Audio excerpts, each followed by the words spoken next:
What up guys, it's Markin, bringing you another League of Legends champion guide, and today we're going to be going over the Lady of Clockwork, Orianna.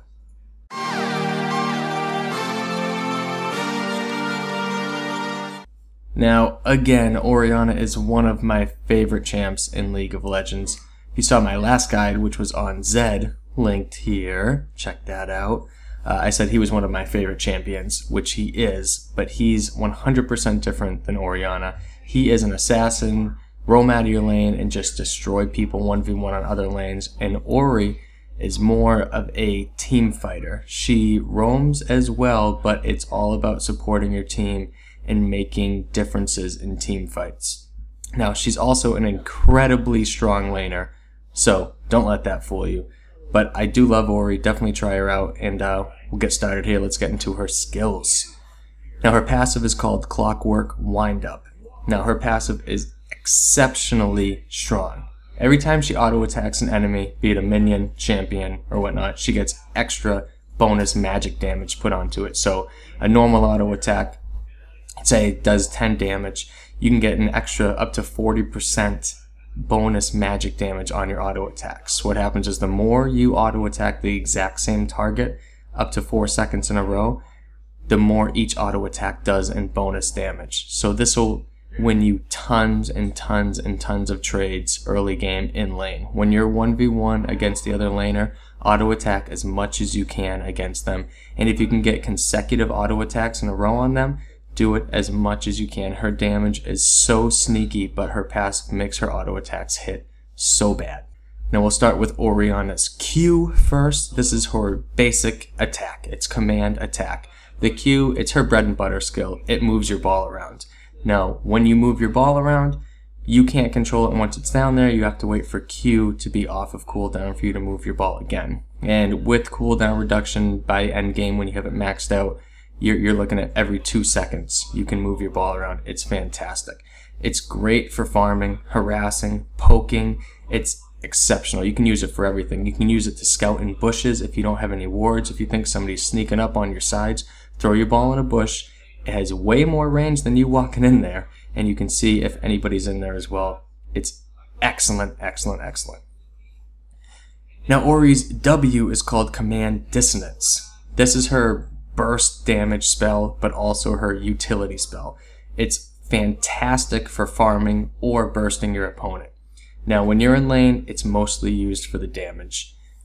You want to put a Q onto your opponent and then W right away. It'll get them with the Q damage and the W damage. Now, the utility in this spell is that if it hits your opponent, it will slow them down. However, if it hits an ally, including yourself, you get sped up. So if you are getting chased or your team is getting chased, Q in front of you, W, you will run through the speed up, and your opponents who are chasing you will get slowed down by the exact same ability. It is fantastic. Now, Ori's E is called Command Protect, and this really makes Orianna's laning extremely, extremely strong.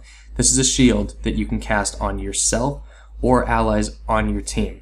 It gives you free resistance. It has a passive where whoever is holding the ball, basically whoever you put the ball on, including yourself, they gain magic resistance and armor based on what level you upgrade this ability to. The resistances it gives are crazy, crazy strong, and like I said, this helps you win every trade in lane pretty much. If you E yourself, give yourself this shield while auto-attacking your opponent, you're dealing extra damage to them, and they are dealing basically no damage to you because you have this beefy, beefy shield. Now, Orianna's ultimate is called Command Shockwave, and this may be literally the most game-changing ability in all of League of Legends.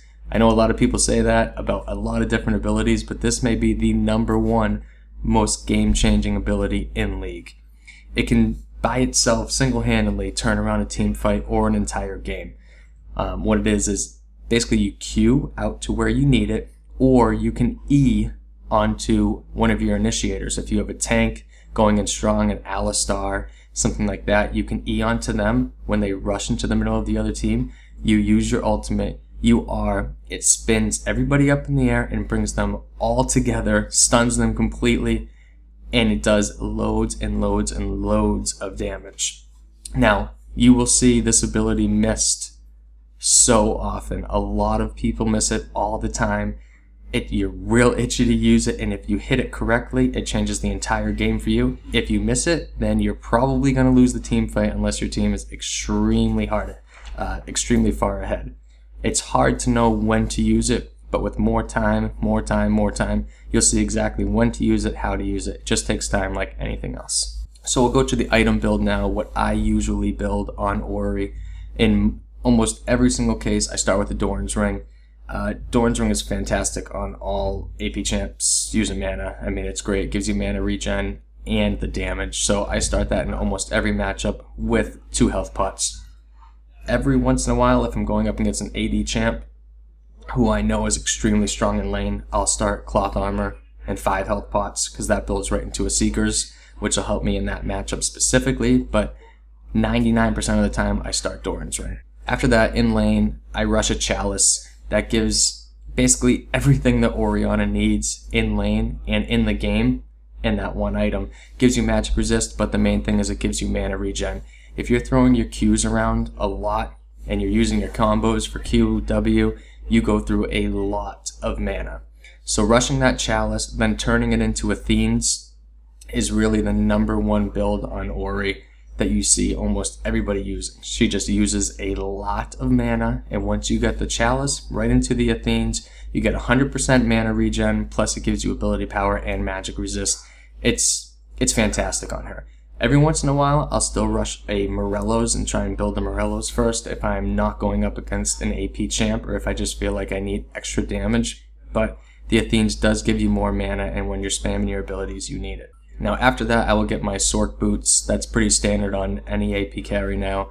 Sork Boots gives you Magic Pen, basically gives you more damage. Now my third item, sometimes second before the boots, but usually my third is the Luden's Echo. They just added it in recently. It's a fantastic item. It gives you tons and tons more damage than you think. Basically a static shiv for the AP. The more you move, the more you build up its charges. When you throw out an ability, it does extra damage to that first target it hits, and then it basically bounces to all of the other champions or enemies around it to deal damage to them too. Now as my fourth item, I usually always get Zhonya's Hourglass. Sometimes in specific matchups like against Zed or Talon, I might rush this sooner, especially against the Zed because this will counter his ult immediately, plus it has the Seekers, so it gives me armor included in it. But as a fourth item, it is great. The utility it provides for her entire kit is fantastic. If you get caught out, you're able to shield yourself. W, if you can't get away, you can Zhonya's, wait for your team to come help you. It's fantastic. Now as a fifth item, I almost always get Rabadon's. This item is so powerful, it just racks up your AP. Orianna's shield scales with her AP, so this gives you 120 base AP plus 30% of your total AP. It's a fantastic item to get late in the game because you have all your AP built up already, and the extra 30% really, really hurts. Now as a final item, I like to go defensive. 90% of the time, I'll get a GA, I'll get a Guardian's Angel. It's just, you know, the utility of a Guardian Angel speaks for itself. You get Brock back to life, and there's nothing better than that. However, every once in a while, if I'm just looking for straight damage, if we're just steamrolling the other team, I'll build a Void Staff. It gives you Magic Pen. Basically, any magic resistance the enemy team has built up, you just cut right through it with this item. So the way I play Orianna is pretty much the way most people who are good with Orianna play her. Early game, you kind of want to be passive. Your main deal is to not die. She doesn't have amazing escapes, so if you get ganked by the jungle and your flash is down, you're pretty much done. But you want to harass as much as you can in lane with her auto attacks, like I was speaking of earlier. The more damage you can put on them with auto attacks, just do it. But your main goal is to farm, farm, farm. Get money, don't die. Try and get your Chalice and your Athenes as soon as you can, and after that, you're able to kind of roam, affect other lanes. But for early game, you want to be safe, harass your opponent if you can, but that's secondary to just farming. Now mid game, you're going to want to get blue buff, and if you get blue buff, you can start farming very, very hard. You can push your lane, you can roam to other lanes. Like I said earlier, her abilities do cost a lot of mana, so even if you have your Athenes, and you have that star, you get the mana regen, having that blue buff will just help you so much. You can pressure your lane opponent right under their tower. If you know where their jungler is, just push them under their tower over and over and over again, and if you have the opportunity, roam to other lanes and make something happen down there. Now in team fights, since Ori, this is her most important role of the entire game is team fights. You want to stay with your team late game as much as you can. Follow everybody around, use your wave clear to just blast through lanes and stay together. You have to make sure that you're not the one getting jumped. So when you see enemy champions using gap closing abilities or their CC, you need to try and look for an ability right away to ult. You try and sit in the back, kind of stay next to your AD carry, make sure they don't get swept up, but you need to time your ultimate. Like I said earlier, it is hard to do, it takes practice, but if you can get off an ult, a 4-person ult, a 5-person ult, it completely changes not only the team fight, but the entire game. And you know what? If you do miss your ult, don't worry about it, because it's up again in under a minute with your cooldown. She is fantastic in team fights, you just have to land your abilities. It's a funny thing. So that's my guide on Orianna, guys. Like I said, she is one of my favorite champs in the game. She's so safe. She's easy to pick into lane against anybody. You really can roll her out against anybody and be successful. And she has the most game-changing ability in all of League of Legends. So practice with her. Get your shockwaves down. They are just game-changing. Alright guys, thank you for watching. Let me know what you think about the guide in the comments below. And as always, stay active.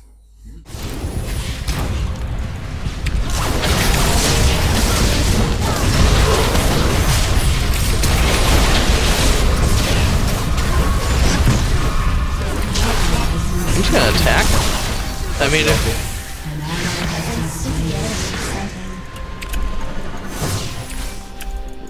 maybe. I can't save you from that. I can take that as part. Oh. Oh! All done! All done! Oh! Oh! You gotta take a big step back for that one. Hitmakers.